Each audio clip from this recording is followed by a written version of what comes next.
أو حزب البعث يقبل بأن يقدم سوريا على طبق من ذهب لأعداء سوريا في الداخل دو سوريا، في الإقليم في الأقاليم، يعني في المنطقة أو حتى الآن ليست هناك أي إشارة من النظام. يعني إذا تواصل النظام في عمليته الانتحارية ذهابا نحو الحل الأمني ومزيد من قمع الدماء، يعني ماذا يعني مزيد سقوط من الضحايا الأبرياء السوريين؟ يعني سيضطر المجتمع الدولي إلى إلى فرض منطقة حظر جوي ثم التدخل عسكريا إن لزم الأمر.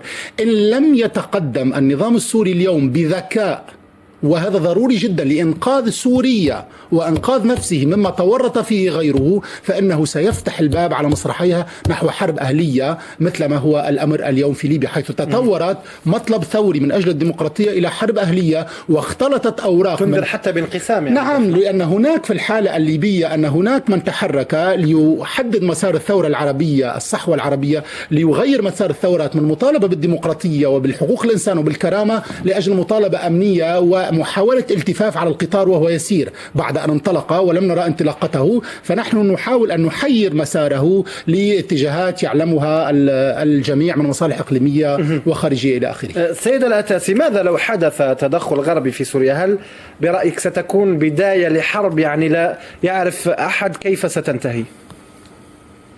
أنا لا أخاف على الشعب السوري. الشعب السوري واعي جدا ويعرف تماما من هو العدو ومن هو الصديق، وكما قلت في عدة حلقات سابقة نظريات المؤامرة قد سقطت منذ وقت بعيد. أنا أقول المساعدات الإنسانية يمكن أن سيد العتاسي أن النظام يستعمل هذه النظريات، يعني وشاهدنا في بداية الاحتجاجات والمظاهرات كيف تحدث النظام السوري حتى عن الفتنة وعن أيادي أجنبية تريد العبث بمستقبل وأمن سوريا. لا أحد يصغي بعد الآن لمثل هذه الشماعة التي دائما يعلق عليها الحكام العرب جميع يعني أعذارهم وحججهم لمزيد من القمع ومزيد من الدكتاتورية. ما يجري الآن هو أن أبناءنا، أطفالنا، أقاربنا، أصدقاؤنا في سوريا مستقلين، طلاب جامعات، أكاديميين، مثقفين يخرجون باحتجاجات سلمية، بعضهم أصلا لا يجيد اللغة الإنجليزية حتى يكون عميلا أو مخبرا لدول أجنبية. هذا الكلام سقط منذ زمن طويل. أخي، ليس المطلوب فقط ضغط دولي، المطلوب موقف عربي أيضا موحد يقف إلى جانب الشعب السوري. الشعب السوري وقف إلى جانب الثورة المصرية، وقف وحيا الثورة التونسية. سيد العتاسي، عفوا على المقاطعة، ولكن إلى جانب القضايا سيد العربية. عفوا على المقاطعة، يعني ذكرت الموقف العربي، ونحن شاهدنا في الملف الليبي أن الجامعة العربية هي من سمحت بالتدخل الغربي. أخي العزيز، قلت لك أن الحل السوري لا يجب إلا أن يكون حلا سوريا داخليا، ليس سيناريو آخر مشابه لما جرى في دول عربية أخرى. العرب يستطيعون أن يقفوا. هناك العديد من يعني النظام السوري يختلف عن نظام القذافي. هناك أصدقاء كثر لهذا النظام من تركيا إلى دول إقليمية أخرى تستطيع أن تضغط على هذا النظام لكي يغير لا أن يجمل.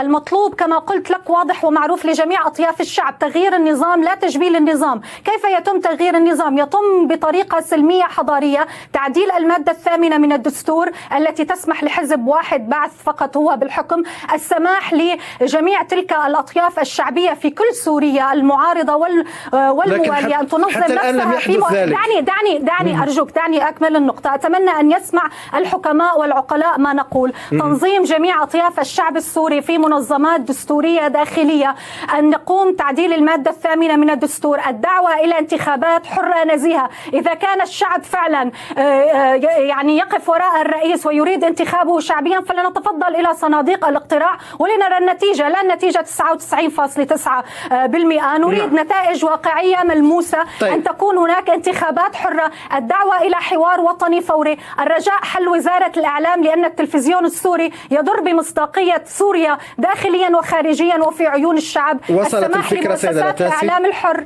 وصلت الفكرة. محمد تفضل لك تعليق. بعض الملاحظات. أعتقد أن أولا عندما نتحدث عن المؤسسات الرسمية العربية، أعتقد أن الثورات العربية إن خلصت إلى نتيجة معينة فهي أن هذه المؤسسات أعجز أن تكون قادرة على حل أي مشكلة عربية. ثانيا أنا لا أعتقد أن سوريا أو الشعب السوري مختلف عن الوطن العربي من موريتانيا إلى العراق. هي ثورة عربية واحدة لكن بأطياف مختلفة. هذه النقطة الثانية. النقطة الثالثة هي نظرية المؤامرة. أنا لا أعتقد لست من مروج نظرية المؤامرة، لكن لا أعتقد أن لسوريا أنه ليس لسوريا أعداء في المنطقة. سوريا لديها أعداء كثر في المنطقة وهناك من يتآمر على سوريا، لكن حتى من داخل نظرية المؤامرة، حتى إن رأينا من داخل نظرية المؤامرة لنفترض جدلا أن هناك مؤامرة حول سوريا، أعتقد أن النظام عندما يوفر كل المعطيات لكي تنجح هذه المؤامرة فهو يخطئ. يعني من داخل الحل الأمني الذي يقدمه غياب الديمقراطية، غياب الاعتراف بالآخر وغياب الاختلاف يسمح لنظرية المؤامرة أن تنجح. ونمر إلى أسئلة الفيسبوك المستمعين والمشاهدين. أرجو أن تكون الإجابات مختصرة حتى نطرح أكبر قدر من الأسئلة. السؤال الأول موجه إليك سيدة فرح الأتاسي من أيمن الطالب، يقول: هل يتحمل النظام مسؤولية تدويل الملف السوري بسبب تأخره بالإصلاح ولجوئه إلى الخيار القمعي واعتماده مبدأ إضاعة الوقت؟ أكيد النظام السوري يتحمل، وهذه الدماء التي تنزف في سوريا هي أمانة في عنق الرئيس السوري وأمانة في عنق النظام. طبعا الإسراع بالإصلاحات كان يمكن أن يحمي سوريا لأن الوقاية خير من العلاج. شكرا. السؤال الثاني دادي عدون مصطفى من الجزائر، يقول: هل حقيقة مصير سوريا سيكون مثل مصير ليبيا من حيث التدخل الأجنبي إن حصل؟ طبعا يعني إن واصلت سوريا في اللمعان في الحل الأمني فأعتقد أن المشكلة في سوريا قد تكون أخطر من ذلك نظرا لطبيعة المجتمع السوري. السؤال الثالث محمد الخيلي من تونس، يقول: لو كان الأسد واثقا من موالاة أغلبية الشعب السوري له، لماذا لا يقوم بإجراء انتخابات رئاسية مبكرة بحضور مراقبين دوليين وبالتالي تتبين نظرية المؤامرة من عدمها؟ سيدة الأتاسي. هذا ما نقوله، نريد حلا سوريا للأزمة في سوريا مع ضغط عربي، مع ضغط دولي، مع موقف موحد دولي وعربي لمساندة الشعب السوري. فعلا إذا كان الرئيس يتمتع بالشعبية فهناك مؤسسات وهناك صناديق اقتراع يمكن أن تؤسس داخل سوريا ويدعو لها جميع أطياف الشعب السوري في الداخل وفي الخارج. السؤال الرابع قليعي غانمي من تونس، يقول: لماذا كل هذا الاهتمام بثورة سوريا في حين يقمع اليمنيون كل يوم؟ لا أعتقد أن اهتمام سوريا مهمة جدا بالنسبة لدول الجوار، إسرائيل، الولايات المتحدة، الملف الإيراني، حزب الله، تركيا، كل هذه الملفات عالقة بالملف السوري. من ناحية أخرى الاهتمام بالملف الليبي الملف الليبي هذا نفطيا والملف السوري استراتيجيا. أما بالنسبة لليمن فإنها لا تمثل أي ثقل بالنسبة إليهم ويحاولون الضغط من أجل إبقاء علي عبد الله صالح أطول ما يمكن من مدة.